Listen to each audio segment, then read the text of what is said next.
You think centers create movement. They don't. Movement creates centers. Power follows. Control follows. But movement comes first. You think important places generate importance. They don't.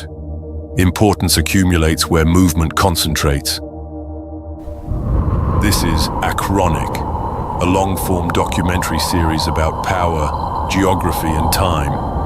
Not events, not heroes, not chronology, structures that outlast empires. Centers appear permanent, dominant, influential, inevitable. But centers are rarely the origin of their own importance. They emerge from movement already flowing through them, because movement creates concentration, and concentration creates coordination. The more movement passes through a location, the more activity begins organizing around it. Exchange organizes around it. Infrastructure organizes around it. Dependency organizes around it. Over time, the location begins appearing important, but the center did not create the movement. The movement created the center. This is why centers often emerge repeatedly in similar regions. Not because systems prefer those locations, because movement repeatedly concentrates there. Distance shapes it, geography shapes it, constraint shapes it, and wherever movement repeatedly converges, coordination begins accumulating. At first, this accumulation appears temporary, a useful crossing point, a convenient connection, a strategic position. But once enough movement passes through the same area, the structure around it begins changing.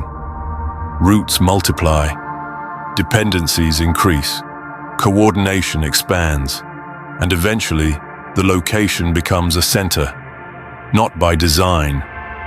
Structurally, this is why power often appears attracted to specific places, because power follows concentration, and concentration follows movement. The visible hierarchy appears political, but underneath it, the process is physical. Movement arrives first. Power arrives later. This is where perception fails, because people often focus on the center itself, the buildings, the institutions, the symbols, but those are usually consequences, not causes. The real cause is concentrated movement, because movement continuously generates opportunities for coordination, and coordination continuously generates incentives for concentration.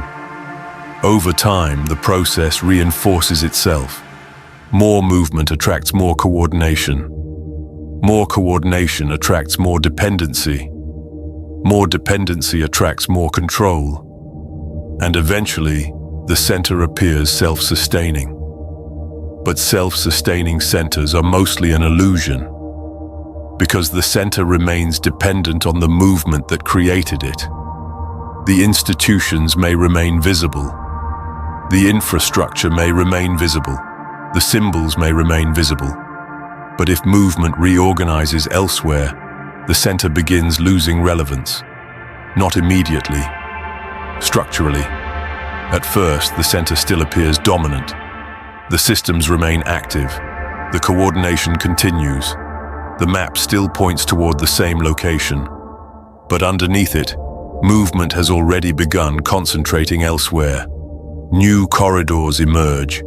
New dependencies form. New alignments accumulate. And once enough movement shifts, the center begins losing coherence.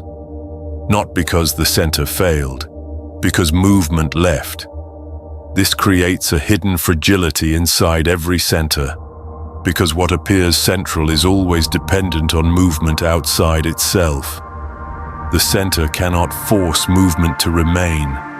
It can only organize movement while movement still passes through it. And once movement begins redirecting, the center becomes exposed. Its importance starts becoming symbolic before it becomes irrelevant. The structure remains visible, but the reason for its dominance has already begun moving elsewhere. This is why centers often survive after their function has weakened. They remain on the map. They remain in memory. They remain inside systems that were built around them. But remaining is not the same as holding. A center can persist after movement has already created another one.